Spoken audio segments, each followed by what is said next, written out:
Hər vaxtınız xeyir. Azərbaycan səhiyyəsinin tarixində yeni və unikal bir səhifə açan, böyük bir uğura imza atan hadisəni müzakirə edəcəyik bugün. Söhbət Qafqaz regionunda ilk dəfə olaraq meyit donordan ürək transplantasiyası əməliyyatının Azərbaycanda uğurla həyata keçirilməsindən gedir. Bu uğur Prezident cənab İlham Əliyevin rəhbərliyi altında səhiyyə sayəsində aparılan ardıcıl və əsaslı islahatların, eləcə də birinci vitse-prezident Mehriban xanım Əliyevanın dəstək verdiyi layihələrin nəticəsidir. Bu tarixi addım bir tərəfdən Azərbaycan tibbinin inkişaf səviyyəsini, mütəxəssislərimizin peşəkarlığını göstərir, digər tərəfdən isə humanizmin ən yüksək nümunəsi olan orqan donorluğunun cəmiyyətimizdə kök salmağa başladığını sübut edir. Mövzunun bütün detallarını, prosesin necə təşkil olunduğunu və bu əməliyyatın əhəmiyyətini studiyamızın qonaqları, Mərkəzi Klinik Xəstəxananın baş həkimi, ürək və damar cərrahı və bu tarixi əməliyyata rəhbərlik edən şəxs, professor, doktor Kamran Musayev və Səhiyyə Nazirliyi tabeliyində orqan donorluğu və transplantasiyası üzrə koordinasiya mərkəzinin idarə heyətinin sədri Yeganə xanım Abbasova ilə daha ətraflı danışacağıq. Xoş gördük hər birinizi. Kamran doktor, sizi və Yeganə xanım, sizi ilk növbətə təbii ki, təbrik edirəm. Sizi, Azərbaycan səhiyyəsini, ümumiyyətlə bütün Azərbaycanı əhəmiyyətindən və bu prosesin necə aparıldığından, çətinliklərindən və bir xəstəyə yeni həyat bəxş olundu. Təşəkkür edirəm. Mən də hər şeydən əvvəl həm sizi, həm bütün tamaşaçılarımızı salamlayıram. Həqiqətən mən də sizinlə tamamilə həmfikrəm. Bugün ölkəmiz səhiyyəsi adına qürur verici bir anı yaşayırıq. Çünki sizin də qeyd etdiyiniz kimi uzun illərdir möhtərəm cənab prezidentimiz İlham Əliyevin və birinci vitse-prezidentimizin Mehriban xanım Əliyevanın sosial sahəyə və xüsusilə səhiyyəyə verdikləri dəstəyin nəticəsində bugün artıq Azərbaycan səhiyyəsi dünya standartlarında işlərə imza atır və bugün biz qürurla deyə bilərik ki, artıq Azərbaycan səhiyyəsi nəinki dünya standartlarında icra olunmur, artıq dünyada öz sözünü deyən, özünü qəbul etdirən bir səhiyyə sistemi qurmuşdur. Səhiyyə sisteminin müəyyən göstəriciləri var. Bu, istər Dünya Səhiyyə Təşkilatının hesabatlarına baxsanız və ya rəsmi və ya qeyri-rəsmi toplantılara baxsanız, müəyyən səhiyyənin keyfiyyət göstəriciləri var, hansı ki, o ölkənin səhiyyəsini yaxşı və ya pis olduğunu, onun inkişaf dərəcəsini göstərir. Orqan transplantologiyası bu göstəricilərdən ən vacib olanlarından biridir. Bildiyiniz kimi, uzun illərdir ölkəmizdə canlı donordan orqan transplantasiyası həyata keçirilirdi. Amma meyitdən, yəni beyin ölümü baş vermiş, meyitdən alınan orqanların başqa bir xəstəyə köçürülməsi prosesi məhz bu ildən etibarən faktiki olaraq başladı. İndi o prosesin necə olduğunu yəqin ki, Yeganə xanım o işin içində olan insan kimi daha ətraflı məlumat verəcək. Amma bizim icra etdiyimiz əməliyyat Qafqaz regionunda ilk dəfə olaraq Azərbaycanda meyit donordan alınan ürək başqa bir xəstəyə köçürüldü və bu əməliyyatı biz Mərkəzi Klinik Xəstəxanada uğurla icra etdik. Düşünürəm ki, ürək transplantasiyasının da artıq ölkəmizdə icra olunması və burada digər bir vacib məqam ölkəmizdə yetişmiş milli kadrlar tərəfindən uğurla icra olunması həqiqətən də ölkəmizin səhiyyəsi adına həm qürur verici bir faktdır, həm də səhiyyəmizin keyfiyyətcə yeni bir mərhələyə keçidinin başlanğıcıdır. Bu haqda daha ətraflı bir sual verəcəm, danışarıq və Yeganə xanım, ümumiyyətlə beyin diaqnozu qoyulduqdan sonra donorluğa gedən yol nədən ibarətdir? Hansı mərhələlərdən keçir? Söyləməliyəm ki, uzun mərhələlərdən bu keçmişdir. İlk öncə bildiyiniz kimi 1999-cu ildə o öndər tərəfindən insan orqanlarının transplantasiyası haqqında qanun qəbul edilmişdir. Burada donorluq sözü yox idi. Və 2020-ci ildə artıq hörmətli prezidentimiz İlham Əliyev tərəfindən 2020-ci ildə orqan donorluğu və transplantasiyası haqqında qanun qəbul edildi. Və sonra Azərbaycan Respublikası Səhiyyə Naziri tərəfindən, Teymur Musayev tərəfindən layihələr təqdim olundu və onun böyük töhfəsi var idi burada. Əlbəttə ki, bu layihələr təqdim olundu və orqan donorluğu və transplantasiyasının hüquqi bazası hazırlanmağa başladı və hüquqi baza hazır olandan sonra orqan donorluğu və transplantasiya üzrə koordinasiya mərkəzi 2022-ci ildə Nazirlər Kabinetinin qərarı ilə fəaliyyətə başladı və fəaliyyətə başladığımız ilk gündən beyin ölümü diaqnostikasının protokolu haqqında düşündük və bu yolda işlər görməyə başlanıldı. Və bu işlərimizin nəticəsi 2023-cü ilin iyun ayında protokol hazırlanaraq artıq təsdiq olundu. Səhiyyə Nazirliyinin Elmi Tibbi Şurası tərəfindən. Protokol təsdiq olundu, İSİM-AZ saytına yerləşdirildi. Amma bu həyata keçməli idi. Və bu reanimatoloqlar tərəfindən həyata keçməli idi və bütün həkim reanimatoloqlara biz bunu o vaxtdan çatdırmağa başladıq və eyni zamanda Həkimləri Təkmilləşdirmə İnstitutunun bilirsiniz, bütün həkimlər orada təkmilləşdirməyə gəlir, sertifikasiya imtahanı verir. Orada həmin proqrama salındı beyin ölümü diaqnostikası və bu dərslər keçirilməyə başladı. Eyni zamanda biz bütün bölgələrə ezam olunduq, getdik. Bütün bölgələrdə reanimasiya şöbələrində bu təlimləri apardıq, beyin ölümlü diaqnostikası təlimlərini. Eyni zamanda Bakı şəhərində, Sumqayıt şəhərində olan xəstəxanalarda bu təlimlər aparıldı və biz reanimatoloqlara 24 saat açıq olduğumuzu söylədik ki, nə vaxt lazım olsa biz onlara kömək olmağa hazır olduğumuzu, dəstək olmağa hazır olmamızı göstərdik və beləliklə də ilk beyin ölümü diaqnozları qoyulmağa başladı. Artıq 2023-cü ilin axırından diaqnozlar qoyulmağa başladı. Biz ailələrlə söhbət eləyirdik və əlbəttə ki, etirazlar alırdıq. İlk dəfə bu belə olurdu, bu normaldır. Təklif sizdən gəlirdi? Təklif bizdən gəlirdi və biz etirazları alırdıq. Söyləyim ki, bütün dünyada belə olub. İspaniya dünyada birinci yeri tutan ölkədir orqan donorluğuna görə, amma onlar mərkəz yaranandan sonra 10 ilə bu nöqtəyə gəlib çıxıblar. Türkiyə 30 ilə gəlib, biz isə 2 ilə bu nöqtəyə gəldik, çıxdıq. Bu da bizim vətəndaşların, Azərbaycanlıların necə humanist, necə insanpərvər olduğunu göstərir. Və söyləyim ki, bütün bu etirazlar ola, əlbəttə ki, etirazlar olmalıdır. Etiraz edən ailə də özü gedir, danışır, öz ailəsində, bax, bizdən belə bir şey istədilər. Amma yenə söyləyim, 4642 Azərbaycan vətəndaşı dializdədir. Və kiminsə qohumu tanışı əlbəttə ki, gedir, çatır. Qaraciyər yetməzliyi olan xəstələrimiz var, ürək yetməzliyi olan xəstələrimiz var. Yenə deyirəm, insanın özünə dəyəndə insan buna dəyər verməyə başlayır və 2025-ci ildə nəhayət fevral ayında ilk ailə öz razılığını verdi.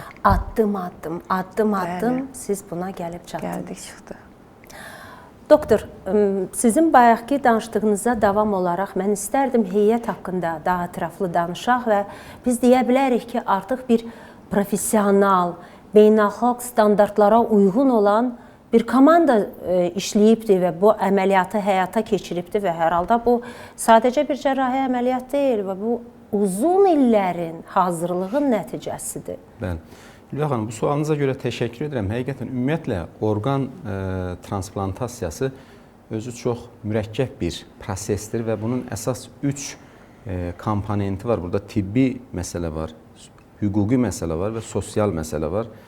Hörmətli Yeganə xanım bu sosial və hüquqi tərəflərini çox gözəl izah elədi, amma tibbi tərəfi özü də özlüyündə kifayət qədər mürəkkəb, kompleks bir hadisədir və hər şeydən əvvəl burada bilik, bacarıq və təcrübə tələb olunur. İkinci məsələdə ciddi infrastruktura malik sizin səhiyyə qurumlarınız olmalıdır. Və burada da bir səhiyyə qurumu yox, bir neçə səhiyyə qurumu olmalıdır. Konkret olaraq bizim icra etdiyimiz ürək transplantasiyası əməliyyatında, məsələn, sırf əməliyyatın o tibbi tərəfində 20-dən çox tibbi personal iştirak etdi həmin gecə bu əməliyyatda və bu, dediyiniz kimi, sadəcə cərrahlardan ibarət deyildi. Bunun yanında anestezioloqlar, reanimatoloqlar, perfizioloqlar, tibb bacıları, kiçik tibb işləyən bütün oradakı tibbi heyət bu prosesə hazır olmalı idi və biz də açıqcası bu prosesə Mərkəzi Klinik Xəstəxana olaraq uzun illərdir ki, hazırlaşırdıq və mətbuatımızdan da bildiyiniz kimi biz əslində ürək-damar cərrahiyyəsi icra edə-edə 2012-ci ilin sonunda ölkəmizdə ilk dəfə süni ürək transplantasiyası da həyata keçirmişdik. Oradan da artıq bu sahədə bizim təcrübəmiz yığılırdı. Həm kadrlarımız ona görə yetişirdi, həm infrastrukturumuzu biz ona görə genişlədirdik və nəhayət bu il bütün ölkəmizdə də, regionumuzda da ilk dəfə olaraq məhz meyit donordan beyin ölümü baş vermiş bir insandan götürülən ürəyi biz transplantasiya etməyə müvəffəq olduq. Amma bu həqiqətən onlarca insanın ciddi əməyinin nəticəsidir o gün üçün, o an üçün. Amma bunun arxasında həqiqətən uzun illər dayanır. Nələr dayanır? Maraqlıdır Yeganə xanım. Biz bu informasiyaya rast gəldik, oxuduq hamımız. Gənc bir xəstəyə qeyd etdiyim kimi yeni həyat bəxş edildi. 2006-cı il təvəllüdlü pasiyent idi. Amma beyin ölümü diaqnozu qoyulan adam haqqında heç bir məlumat yoxdur. Beyin ölümü diaqnozu qoyulan insan haqqında heç bir məlumat vermək olmaz. Çünki bu məxfidir və Azərbaycan Respublikasının qanunvericiliyində bu haqda yazılıbdır və ona görə də biz bunu çox məxfi saxlayırıq. Hətta həmin mərhumun digər qohumları belə onu bilməməlidir. Azərbaycan Respublikasının qanunvericiliyinə görə icazəni ancaq yaxın qohumlardan biri, yəni ər, arvad, yoxdursa uşaqlar, uşaqlar yoxdursa ata-ana yoxdursa baba, nənə, nəvə verə bilər. Bir nəfər icazə verir və həmin icazə məxfi saxlanılır. Donorun kim olduğunu? Donorun kim olduğunu heç kəs bilmir. Bəli. Maraqlıdır, bəlkə bu sualı bir çoxları düşünür. Əslində söhbət ürəkdən gedirsə, maraqlı olardı sizdən soruşmaq. Deyirlər, ürəyi yumşaqdır, ürəyi gözəl insandır, kimsə zülmkardır, ürəyi necə qəddardır, soyuqqanlıdır. Bunların heç əhəmiyyəti varmı? Donor ürəyin kiməsə keçirilirsə. Düşünürəm ki, bu suala Kamran doktor da gözəl cavab verə bilər, amma heç bir düşünürəm əhəmiyyəti ola bilməz. Çünki insan beyni, hər şey beyin tərəfindən idarə olunur və beyin öləndən sonra, yəni beynin uzunsov beyin sıxılıb öləndən sonra tənəffüs mərkəzi öləndən sonra artıq ürəyin öz avtomatizminə görə, öz pacemakerinə görə 2 sutka, 3 sutka çalışması artıq yenə deyirəm, tənəffüs yoxdursa, bu Qurani Kərimdə də yazılıb, Bibliyada da yazılıb, deyir ki, torpaqdan insanı yaratdım və öz ruhumdan ona nəfəs üfürdüm. Deməli, nəfəs yoxdursa, artıq həyat yoxdur. Çox sağ olun, maraqlı cavab idi. Kamran doktor, ürək əməliyyatı, indi Yeganə xanım əslində dedi, sizdən soruşum. Ürək əməliyyatını həyatda keçirilən insanların, indi söhbət məhz bu yox, daima həkim nəzarətində olurlar hər halda. Amma məhz bu pasiyent xüsusi nəzarət altında saxlanılır. Vəziyyəti daim diqqətdə olur. Hər şeydən əvvəl onu qeyd edim ki, mən artıq demək olar ki, 30 ildir ürək əməliyyatları icra edirəm. O, sizin dediyiniz hadisə ilə həqiqətən mən də heç qarşılaşmadım ki, yəni kiminsə ürəyi, yəni xarakteri və ya xasiyyəti nə uyğun onun ürəyi ilə qarşılaşım, heç elə bir şeylə qarşılaşmadım. O cümlədən də bu transplantasiya etdiyimiz əməliyyatda da istər donorun ürəyində və ya istər bizim xəstənin ürəyində onun xarakteri ilə, xasiyyəti ilə, ruhi, psixoloji vəziyyətlə əlaqədar biz bir şeylə qarşılaşmırıq. Digər bir məqamda həmişə maraq doğurur insanlarda ki, ürək köçürdüyünüz xəstənin xasiyyəti, xarakteri, psixologiyası dəyişəcəkmi? Yəni donordan keçəcəkmi ona o insanın psixologiyası və ya xarakteri, xasiyyəti? Elə bir şey də olub indiyə qədər qeyd olunmayıbdır. Yəni yenə də həmin insan normal başqa bir ürək əməliyyatı və ya başqa bir cərrahi əməliyyat keçirmiş kimi müəyyən bir sağalma periodu keçəndən sonra normal həyatına davam edir. Amma əlbəttə bütün orqan transplantasiyası keçirmiş xəstələr kimi ürək transplantasiyası da keçirmiş xəstələr bəlkə də onlardan da daha ciddi nəzarətdə olmalıdır. Biz də hal-hazırda o mərhələdəyik. Və pasiyentin də vəziyyəti hazırda yaxşıdır. Bəli. Doktor, siz də donoru tanımırsınız. Kim olur donor? Xeyr, biz də donoru tanımırıq. Onu cərrahi əməliyyatı keçirən həkim də onu tanımır. Tamamilə doğrudur. Mən transplantologiya ilə əlaqədar İngiltərə və Amerika Birləşmiş Ştatları başda olmaq şərtinə xarici ölkələrdə də olmuş bir həkim, cərrah olaraq deyim ki, ölkəmizdə orqan transplantologiyasının təşkili və Səhiyyə Nazirliyinin orqan donorluğu və transplantasiyası üzrə koordinasiya mərkəzinin işinin təşkili həqiqətən dünya standartlarının da üzərindədir. Məsələn, biz transplantasiya əməliyyatını icra edən komanda, o komandanın başında olan cərrah olaraq mən bu gün də donorun, istifadə etdiyimiz meyit donorun kimliyi, ailəsi, ailə üzvləri, nə bilim, haral olduğu, necə olduğu, ailə həyatı, şəxsi həyatına əlaqədar. Hətta cinsiyyətini də bilirsiniz. Hər hansı bir cinsiyyəti tibbi tərəfdən bizə məlum olur, amma digər ailəvi, sosial tərəflərinin biz bilmirik. Bizim də o ailə ilə hər hansı bir kontaktımız olmadı bugünə qədər. Onsuz da icazə də verilmir, çox da doğru olaraq. Və biz də bugünə qədər bilmirik, açıqçası marağında da deyil. Yəni o bizim tibbi tərəf üçün heç bir aidiyyəti olmayan məsələdir. Təşəkkür edirəm. Yeganə xanım, siz hüquqi bazadan danışdınız. Ümumiyyətlə, qanunvericilikdə bu necə tənzimlənir? Yəni, daha ətraflı istərdim bu haqda danışasınız və həmin ailə özləri sonradan nələrlə üzləşir? Yəni, bu hamısı nə var bu qanunvericilikdə bununla bağlı? Söylədiyim kimi, qanunvericiliyimizə görə bir nəfər icazə verir və hər bir insanın haqqıdır ki, ölümündən qabaq kiməsə yaxşılıq eləsin və bu yaxşılıq heç kəsə deyilməsin. Bu həqiqətən də savab hesab olunur və düşünürəm ki, bu insanlar böyük bir addım atır, bu yaxınlar. Yaxınlar üçün ən çətin an olur, öz yaxınını itirmək anı. Və həmin anda bu qərarı vermək hər bir insanın ürəyinin məhsulu deyil, belə deyək ki. O qədər humanist olmaq lazımdır ki, o qədər insanlara yardım eləmək hissi ilə yaşamaq lazımdır ki, bunu edəsən. Və bu səbəbdən də deməli, və söyləyirsiniz ki, nə vaxtsa bu insanlar bunu bilə bilərlər, belə bir filmlər var və s. Bəli, 1 ildən sonra, 2 ildən sonra, əgər həmin ailə, kim ki orqanı bağışlayıb, və yaxud da kim ki o orqandan yaşayır, həmin ailə müraciət edərsə, biz əlbəttə ki, hüquq mühafizə orqanları ilə əvvəl bunu məsləhətləşəcəyik. Hüquq mühafizə orqanları icazə verərsə, biz o ailəni, o insanları görüşdürə bilərik. Amma hələ ki, bu baş verməyib. Bir ildən sonra buna icazə verilir. Ola bilər, yəni istəsələr. Həmin ailə, məsələn, həmin kiminsə ürəyini daşıyan bir insan istəsə ki, mən istəyirəm, görüm o ailəni, kim mənə bunu verib? Onsuz da onlar duaçıdırlar, onlar danışırlar, onlar deyirlər, biz ömrümüzün axırına qədər həmin insana biz rəhmət oxuyuruq. Amma görmək istəsələr, yəni biz onu ədliyyə orqanları ilə, hüquq mühafizə orqanları ilə məsləhət edəcəyik, onların icazəsi ilə, çünki bu etikdir, çox məxfidir, onları görüşdürə bilərik. Bütün dünyada da bu var. Yeganə xanım, siz də elə, siz də Kamran doktor maraqlı olardı. Ümumiyyətlə, Azərbaycanda bu əməliyyatdan sonra donorluğa münasibət dəyişə bilərmi? Əlbəttə ki, dəyişəcək.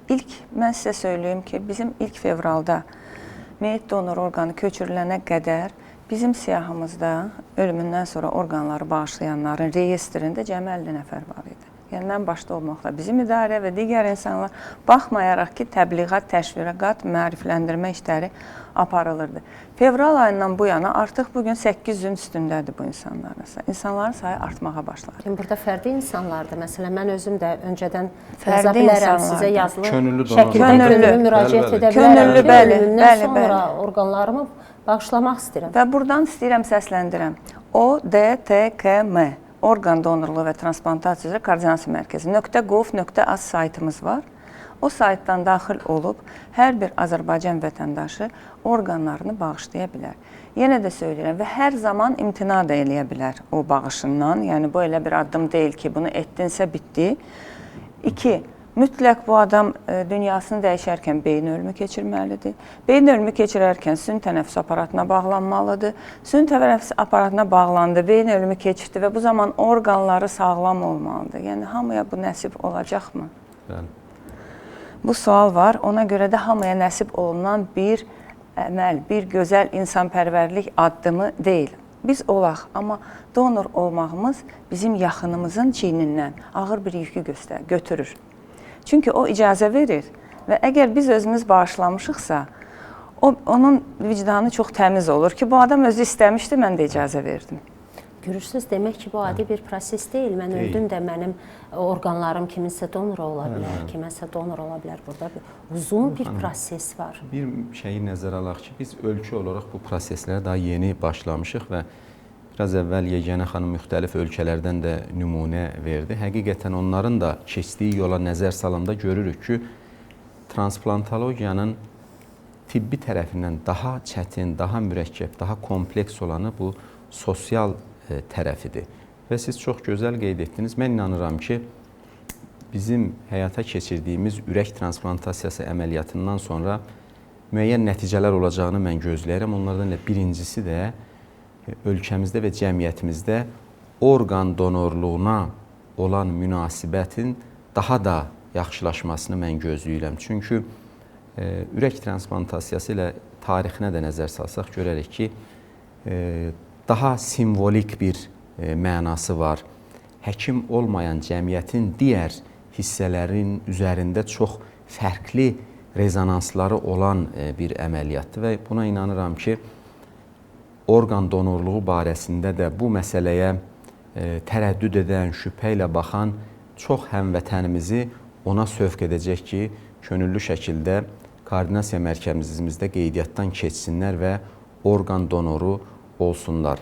İkinci bir gözləntim də var, onu söyləyə bilərəm Ülviyə xanım, bu əməliyyatın nəticəsində. Böyük məmnuniyyətlə İkinci bir nəticəm odur ki, cəmiyyətimizdən gözləntim odur ki, bu əməliyyatdan sonra mən çox gözləyirəm və istəyirəm ki, bizim insanlarımızın ölkəmizin səhiyyəsinə və Azərbaycanlı tibb işçilərinə olan inamı artsın. Və mən inanıram ki, elə də olacaq. İnşallah. Hamımız buna əminik də və inanırıq da. Yeganə xanım, statistik məlumatlar maraqlı olardı sizdən eşitmək. Ümumiyyətlə, bugünə qədər hər hansı bir orqan transplantasiyası aparılıb, hansı orqanlarda, hansı orqanın transplantasiyası daha çətindir? Söyləyim ki, demək, Azərbaycan tək ürək transplantasiyasında deyil. Ümumiyyətlə, ilk böyrək transplantasiyası canlı və meyit donordan, ilk qaraciyər transplantasiyası, gözün buynuz qışa transplantasiyası, sümeyli transplantasiyasında Qafqazda ilkə imza atan bir ölkədir. Və biz bununla fəxr edirik və ürək transplantasiyasında professor Kamran Musayevin etdiyi əməliyyatla yenə də Qafqazda ilkə imza atan bir ölkəyik. Bizim gözləmə siyahılarında bu dəqiqə 1000-dən çox insan var. Gözləmə siyahısı hardadır? Gözləmə siyahısı vahid informasiya sistemindədir. Burada mən istəyirəm bütün Azərbaycan vətəndaşları bunu eşitsin ki, burada insan əli yoxdur. Resipiyentlərin seçilməyində, əgər meyit donor orqanı çıxırsa. Burada vahid informasiya sistemidir və sistem özü hansı qrup donor çıxırsa, o qrupu, qan qrupuna uyğunlaşdırır, o genetik analizə uyğunlaşdırır və o 5 adamı irəliyə çıxardır.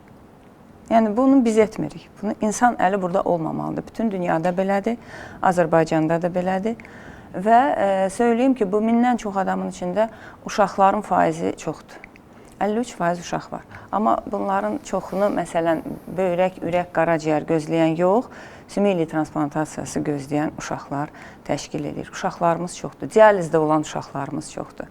Onlar əziyyət çəkirlər, məktəbə gedə bilmirlər, universitetlərə gedə bilmirlər. Yəni, biz bunlara kömək eləyək və mənə elə gəlir ki, biz Azərbaycanlılar həmişə fəxr eləmişik kiməsə kömək eləməklə. Bundan belə həyat eşqi almışıq. Belə də xeyirxahlıq çoxluq təşkil edir bizim vətəndaşlarda və bu da davam edəcək. Və bu da davam edəcək və belə də gedəcək. Allah hamısında kömək olsun. Bütün xəstələrə şəfa versin. Yaş həddi varmı donorun? Deməli, meyit donorda... Orqanların yaş həddi varmı? Meyit donor orqanlarda yaş həddi yoxdur. Əgər orqan sağlamdırsa, əgər orqanın laborator, instrumental müayinə metodları ilə müayinə olunubdur və sağlamdırsa, yaş həddi yoxdur. Məsələn, son statistika İspaniyada 85 yaşında bir qadından orqanlar köçürüldü və 10-15 ildən sonra həmin resipiyentlər tam rahat yaşayır. Orqan sağlamlığından. Orqanlar qocalmır, belə çıxır. Orqanlar qocalır, əlbəttə, hər şey qocalır zamanla, amma burada yaş həddi məsələsində belə bir ən əsas məqam ondan ibarətdir ki, bütün dünyada da bizdə də donor çatışmazlığı var. Məsəl üçün, ürək transplantasiyası üçün gözləyən xəstələrin Amerika Birləşmiş Ştatlarında sadəcə 5%-nə kifayət edir tapılan donorlar. Ona görə də illər içində donor kriteriyaları, donor seçmə kriteriyaları daha da genişləndirilir. Məsəl üçün, mən rezidentura təhsil aldığım vaxtlarda xatırlayıram, ürək transplantasiya üçün donor üçün yaş sərhədi 60 yaş idi. Bəzi ölkələrdə 55 yaş idi. Amma artıq bugün Yeganə xanım da qeyd etdiyi kimi demək olar ki, artıq o yaş sərhəddi ortadan qaldırılıb. Həm donor sayısını artırmaq üçün bu əsas məqsədli olunur. Bir də ikinci artıq orqanın sağlamlığını biz artıq daha obyektiv metodlarla biz yoxlaya bilirik. Yəni, yaşı 40 olan insanın da biz ürəyinin nə dərəcədə sağlam və ya xəstə olduğunu daha obyektiv kriteriyalarla ölçə bilirik. Yaşı 80 olan insanın da biz ürəyini və ya başqa orqanını biz daha dəqiq, obyektiv qiymətləndirə bilirik. Ona görə bəli, yaşlı insandan da orqan köçürülə bilər. Təbii ki, biz əvvəlcə, indi biz öz sahəmiz olduğu üçün ürəyini mütləq yoxlayırıq. Əgər ürək sağlamdırsa biz onu köçürürük. Bu digər orqanlar üçün də keçərlidir. O, bir kəlmə var, bir çoxları deyir, ürəyi sağlam idi, amma digər orqana hansısa artıq imtina etdi. Bəli, orada böyük doğruluq, həqiqət payı var. Həqiqətində ola bilər insan 40 yaşında ola bilər, amma ürəyi xəstə ola bilər. İnsan da var 80 yaşında ürəyi çox sağlamdır, amma dediyiniz kimi həqiqətən böyrək çatışmazlığına girə bilər insan. Amma ürəyi həqiqətən çox sağlam ola bilər. Və elə olan halda da məsəl üçün o orqanlardan deyəlim ürəyi xəstədir, böyrəyi sağlamdırsa, məsələn biz o donorlardan böyrəyi götürüb transplantasiya olunur. Ürəyi götürülmür və ya tərsi ola bilər. Təşəkkür edirəm, doktor. Bir də maraqlıdır, Yeganə xanım, beyin ölümü diaqnozu qoyulur, donor kimi seçilir artıq və bir xəstə pasiyent də onu gözləyir. Və bu proses özü nə qədər uzun çəkə bilər? Bu xəstə artıq öncədən siz bir-birinizlə danışırsınız, əlaqədə olursunuz. Ya o vaxtı necə itirmirsiniz? O vaxtı biz itirə bilmərik. Bizim neçə donorumuz çıxıbsa, meyit donorumuz, biz gecələr işləmişik səhərəcən, səhər də axşamacan. Çünki vaxt itirə bilmərik. Söyləyim ki, beyin ölümü diaqnozu qoyulandan sonra ikinci dəfə diaqnoz təsdiq olunmalıdır. Ki, bu həkimlər də hamımızın vicdanımız təmiz olsun. Vaxt varmı? Yox, söyləyirəm. 12 saatdan sonra, əgər birincili beyin zədələnməsidirsə, məsələn, beyin travmalarıdır, insultlardır və s. Və əgər ikincili beyin zədələnməsidirsə, məsələn, CPR sonrası və s. 24 saat gözləməliyik və uşaqlarda biz 24 saat. 24 saat ailəyə söylənilir. Reanimatoloq ailəyə deyir ki, artıq bu dünyasını dəyişib, beyin ölümü olub, sadəcə aparatların hesabına ürək çalışır. Və 24 saatdan sonra ailə gələrkən söyləyirlər ki, ya təsdiq olunmadı və yaxud da təsdiq olundu. Təsdiq olunan andan biz işə başlayırıq. Ürəyin pacemakeri, ürəyin sinus düyünü, süni tənəffüs aparatına bağlanan meyitdə 48, maksimum 72 saata qədər çalışa bilər. Və bu dövr ərzində simpatik ştorm olacaq, parasimpatik ştorm olacaq, orqanlar öz fəaliyyətini itirə bilər, yəni təzyiq qalxacaq, sonra təzyiq enəcək. Və bu meyiti həmin dövrü saxlamaq lazımdır və həmin dövrdə o qədər tez elektron sistemin olmağı, vahid informasiya sisteminin olmağı da çox kömək eləyir. O özü həmin qrupa görə xəstələri çıxartır, resipiyentləri və biz bir-bir hamısı haqqında həkiminə, orada yazılıb həkimi kimdir?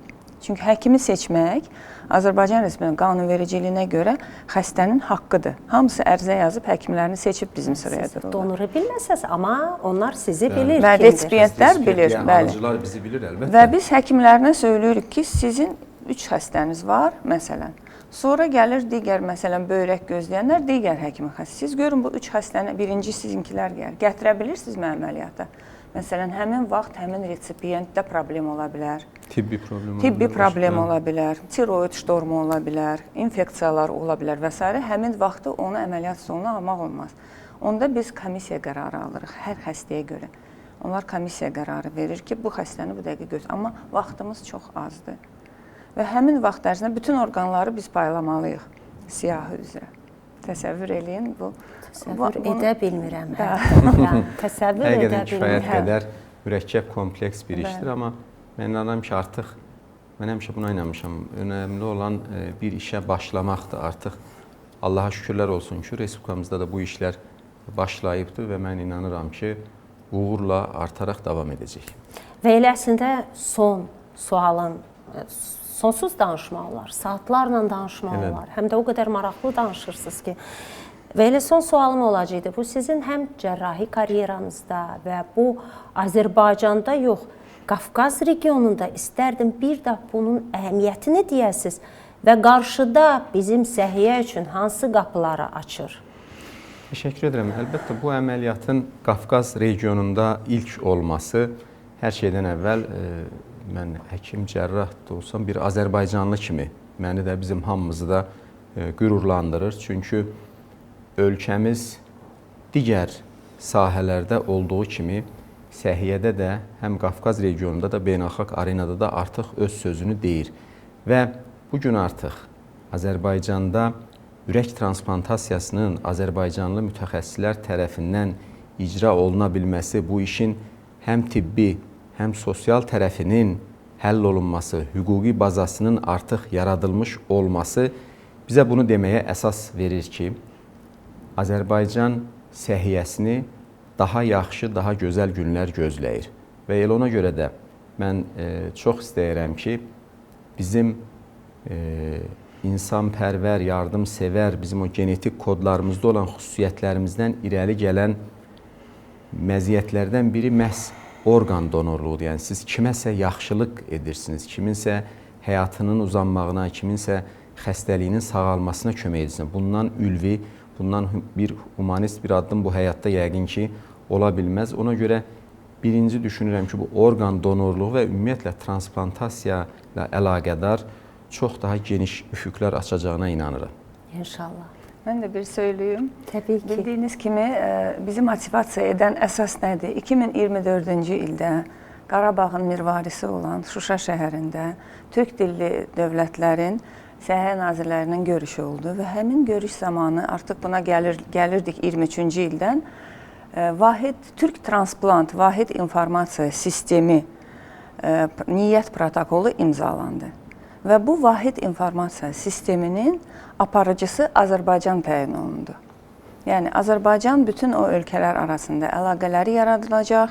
Bizdə, məsələn, çıxan orqana donor, resipiyent yoxdursa, biz o orqanı digər qardaş ölkələrə də verə biləcəyik. Eləcə də kök hüceyrə, sümük iliyi transplantasiyasından biz başlayırdıq. Bu ilk addımımız da o idi.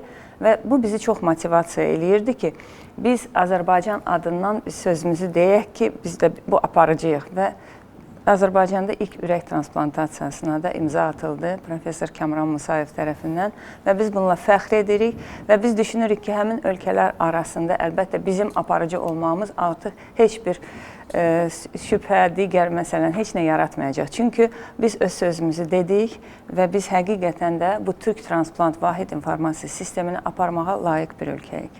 Və nəinki siz, hər bir Azərbaycan vətəndaşı bununla fəxr etməlidir və mən təşəkkür edirəm sizə, bir daha təbrik edirəm. Allahdan rəhmət diləyirəm donor olan o kəsə. Allahdan şəfa diləyirəm o pasiyentə, gənc pasiyentə və səbirsizliklə sizi yeni uğurlarınızla burada studiyamızda gözləyəcəyik.